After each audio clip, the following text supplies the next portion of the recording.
Hello दोस्तों, आज हम यूपी टेट 2018 की पहली पाली का जो एग्ज़ाम हुआ था यूपी टेट का, उसमें संस्कृत का पेपर सॉल्व करेंगे। देखते हैं।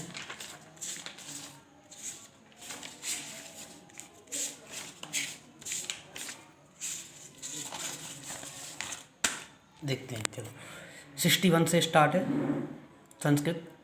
पहला क्वेश्चन है, बने अपि का संधि अस्ति। बने अपि में कौन सी संधि है? 4 ऑप्शन दिए गए हैं: अयादि संधि, पूर्वरूप संधि, पररूप संधि और ईयड़ संधि। आपको सभी की पहचान पता होनी चाहिए। अयादि संधि की जो जहाँ से अपन संधि को विच्छेद करते हैं उसमें अपन को बीच में क्या मिलता है? अय, आय, अव और आव। इसकी पहचान है, किसकी है? ये अयादि संधि की, ठीक है ना। इसके बाद अपन दूसरा क्या है? पूर्व संधि। पूर्व रूप संधि के बीच में जहाँ अपन विच्छेद करते हैं उस वहाँ पर इस जैसी डा जैसी आकृति दिखाई देती है, लेकिन इसको अपन क्या पढ़ते हैं? आ। यह पूर्व रूप स्वर संधि की पहचान है, ठीक है। और ईयड़ स्वर संधि, जो ईयड़ स्वर संधि है उसकी पहचान क्या है? या, रा, ला और वा। ये जो पहचान है इसमें क्या है? ये वर्ण बने होंगे, इनके पहले ये वर्ण है या, रा, ला, वा। इनके पहले कोई आधा वर्ण होगा। जैसे अपन देख लेते हैं, इसके उदाहरण देखते हैं, फिर उसका सॉल्व करते हैं। प्रत्येक क्या है? प्रत्येक। या वर्ण है, इसके पहले आधा वर्ण है, तो इसमें कौन संधि होगी? ईयड़ स्वर संधि। दूसरा देखते हैं, वा वाला देख लें उदाहरण। जैसे है स्वागतम, प्रसिद्ध उदाहरण है, सभी लोग इससे परिचित हैं। स्वागतम, इसमें देखो वाह है, इसके पहले आधा वर्ण है। इसका विच्छेद कैसे करते हैं अपन? जो आधा वर्ण होता है या के साथ, अगर या है उसके पहले कोई आधा वर्ण है तो जो आधा वर्ण है उस पर ई की मात्रा लगा देते हैं, प्रति। और जो मात्रा आपकी या पर है उससे ही अपन विच्छेद करते हैं, ऐसा समझ लो। तो क्या हो जाएगा? प्रति प्लस 1, ठीक है।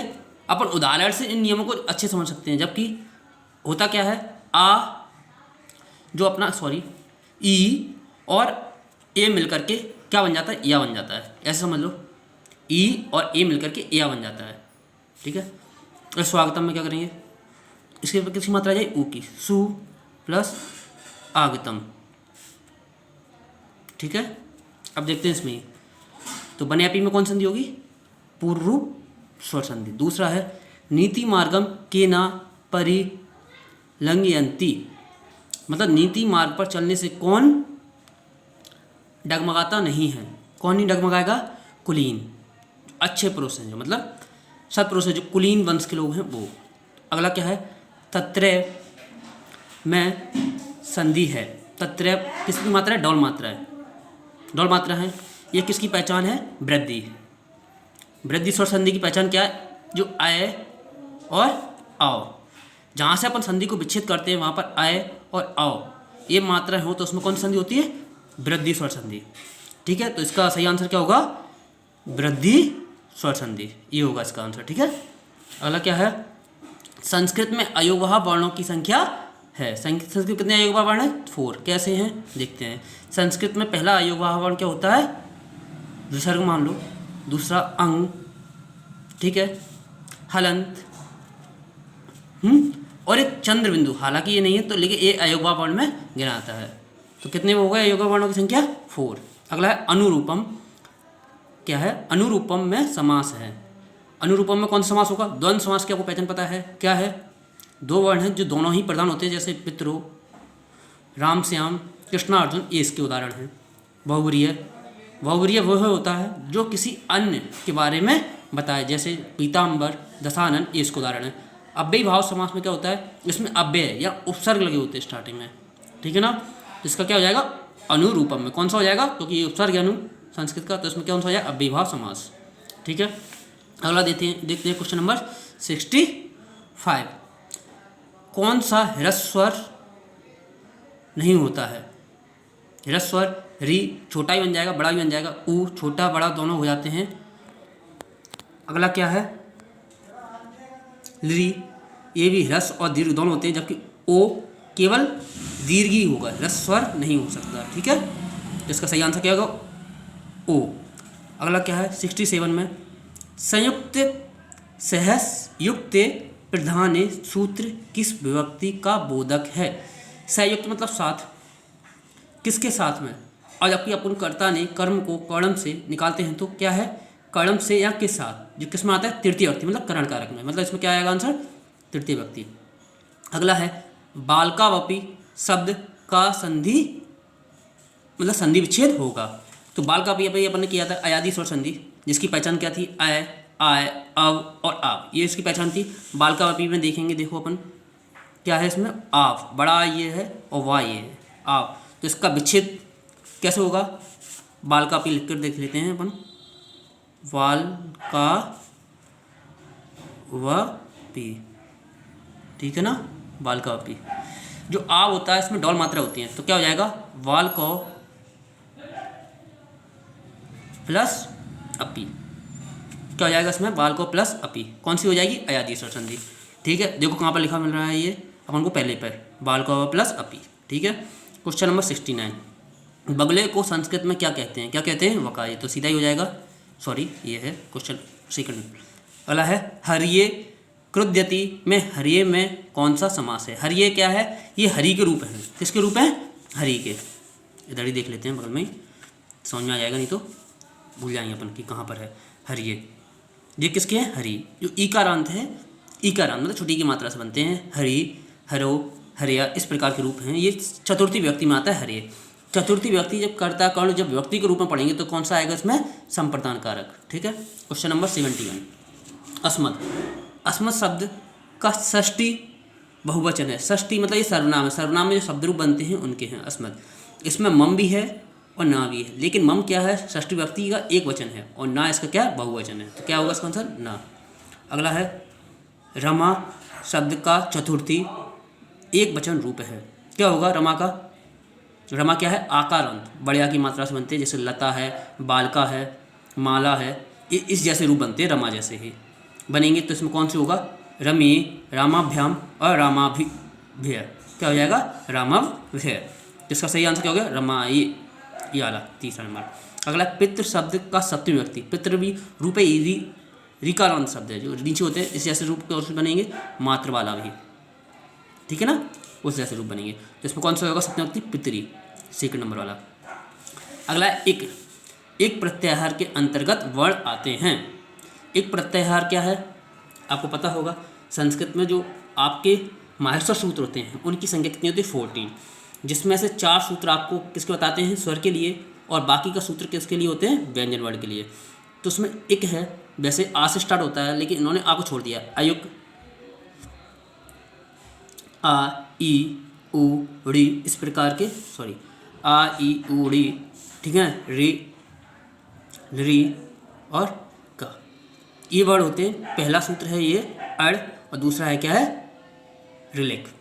लेकिन उन्होंने या से ना लेकर के किस लिया? ई से लिया है। तो ई में कौन कौन से हो जाए सर? ई, उ, ऋषि और री। तो देखो ये कहाँ पर है? ईरा, ई, उ, ऋषि और री। तो क्या आ जाएगा? इसका आंसर हो जाएगा। आज अगला क्या है? माहेश्वर सूत्रों की संख्या है। कितनी है माहेश्वर सूत्र? 14, अभी बताया था, जिसमें से 4 सूत्र किसको इंडिकेट करते हैं? स्वर को, और बाकी के व्यंजन वर्ण को। अगला देखेंगे 76, ई का उच्चारण स्थान है, सॉरी ई नहीं है, डा है, टा वर्ग का आता है, तीसरा वर्ण है टा वर्ग का, डा का उच्चारण स्थान है। अब कंठ से याद करने के लिए कंठ का कह रहे हैं अकुहु विसर्जनीय नाम से याद कर लेंगे इनके उच्चारण स्थान। ये कंठ होंगे कंठ के। आ का मतलब आ, कु का मतलब हो जाए का वर्ग पूरा, हा और विसर्ग। इन वर्णों को किस कंठ से उच्चारण होता है? ऐसे तालु का, नासिका को पता है हर वर्ण का पंचम वर्ण है, मतलब 5 ही वर्ण है। ये किसका हो जाएगा? ऋतुराम मतलब मूर्धा। कैसे? ऋषि और टवर्ग, टवर्ग का ही तीसरा वर्ण है ना, और रा और सा षटकोण वाला, ये सभी किससे हैं? इनका उच्चारण स्थान कहाँ हो जाएगा? मूर्धा। अगला क्या? चौर भयम पद में प्रयुक्त समास किस व्यक्ति में होगा? आपको पता है चोरों से डर लगता है, चोरों से भय लगता है, तो कौन सा हो जाएगा इसमें? चौरात भयम। डर लगेगा बिल्कुल अलग हो जाएगा, मतलब एक तरीके से मान लो तो इसमें कौन सा हो जाएगा? पंचमी विभक्ति समास, ठीक है।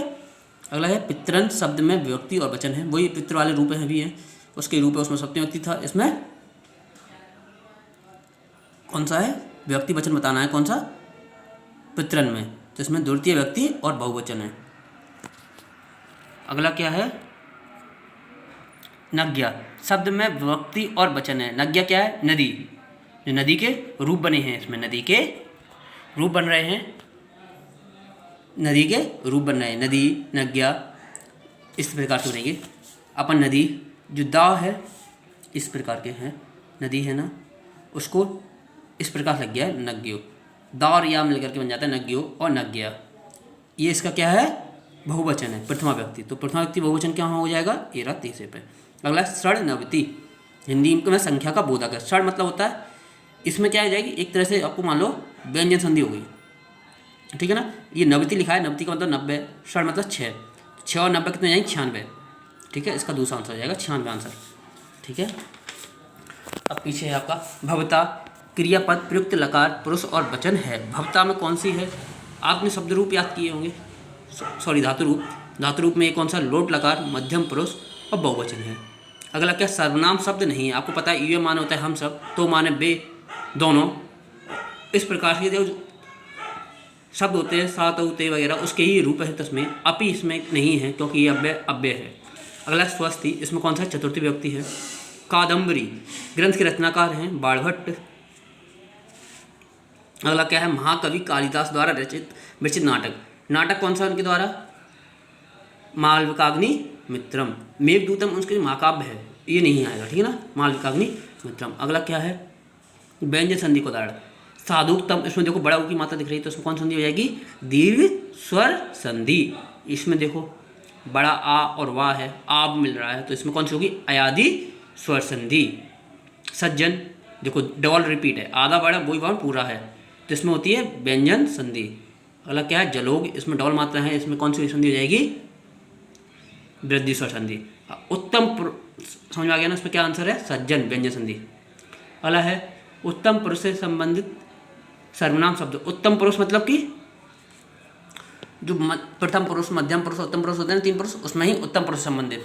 अब देखेंगे क्या है, अहम, आवाम, वयम, ये किस में आते हैं, उत्तम पुरुष में। प्रथम पुरुष में कौन से आते हैं, सा, तौ, ते। मध्यम पुरुष में त्वम, युवाम, यूएम, ठीक है ना। तो इसमें युवाम किस में आ जाएगा, मध्यम पुरुष में। सा किस में आ जाएगा, ये मध्यम पुरुष में, ये प्रथम पुरुष में, और ये आपका आएगा उत्तम पुरुष में। तो आंसर क्या हो जाएगा इसका, वयम। धृ धातु से देवंत धारण करना, क्या करते हैं, धृति, इसका सही रूप क्या होगा, धृति, जो रूप बनेगा। अगला छंद, छंद तो तुमको पता ही है किस में होते हैं, केवल पद्य में, जब आप पढ़ते कवियों के द्वारा लिखी जाती है वो पद्य में छंद है। शुद्ध वाक्य है, सा क्या है, प्रथम पुरुष एक वचन की करता है, लेकिन इसमें जो क्रिया लगा दी गई है 90 में, वो मध्यम पुरुष की लगा दी है, इसलिए ये रॉन्ग हो जाएगा। ये मध्यम पुरुष की है, जबकि इसमें जो धातु लगा दी है वो प्रथम पुरुष की लगा दी, इसलिए ये रॉन्ग हुआ। इसमें देखो ये क्या है, उत्तम पुरुष की है, जबकि इसमें लगा किसमें दी है, प्रथम पुरुष की धातु। इसमें देखो मध्यम पुरुष की क्या है, सर्वनाम है, मध्यम पुरुष का करता है। इसमें देखो जो धातु लगाई गई है, क्रिया लगाई है, वो भी मध्यम पुरुष की, तो इसका सही आंसर क्या हो जाएगा, तो हम गृहम गच्छसि, ये इसका सही आंसर होगा। आज हमने यूपी टेट 2018 की पहली पाली में जो संस्कृत का पेपर था उसको सॉल्व किया है, आगे फिर करेंगे। ओके।